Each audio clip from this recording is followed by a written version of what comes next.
L'USAP est en pleine crise et je vais t'expliquer pourquoi. Mais avant, n'oublie pas de t'abonner à Ovalie Media pour ne rien rater de l'actualité du rugby. À Perpignan, la colère gronde. 5 défaites en 5 matchs. La dernière en date face au Stade Français 28-11 dans un Aimé Giral silencieux, presque résigné.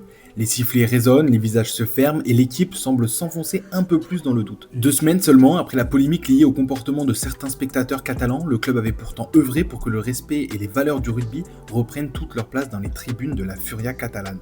Mais cette fois, le véritable coup de tonnerre ne vient pas des gradins, il vient du terrain et des mots. En conférence de presse, le manager Franck Azema lâche une phrase lourde de sens: le message que j'envoie ne passe pas, c'est ma responsabilité. Une déclaration lucide, presque désabusée, qui résonne comme un signal d'alarme. Le lendemain, la tempête éclate, le président François Rivière convoque tout le monde, le staff, les cadres, les dirigeants, les joueurs. Objectif: comprendre, débloquer, sauver ce qui peut encore l'être. Car désormais, c'est le vestiaire lui-même qui doit décider si Azema doit continuer. Dans les coulisses, les pistes se multiplient, les noms de Nicolas Nadeau ou encore Laurent Labitte circulent pour venir renforcer, voire remplacer le staff catalan. Mais rien n'est encore acté et le temps joue contre eux. Sur le terrain, la situation est tout aussi préoccupante. Des ballons tombés, des fautes à répétition, une défense fébrile, une touche défaillante et surtout une attaque qui ne marque plus. Et tout ça, malgré la bonne volonté des jeunes, la flamme semble vaciller. L'effectif, lui, est décimé par les blessures. Posolo Tulagi, Tristan Teder, Jack McIntyre, tous absents, tous manquant dans une période où chaque énergie compte. Aujourd'hui, Perpignan est lanterne rouge,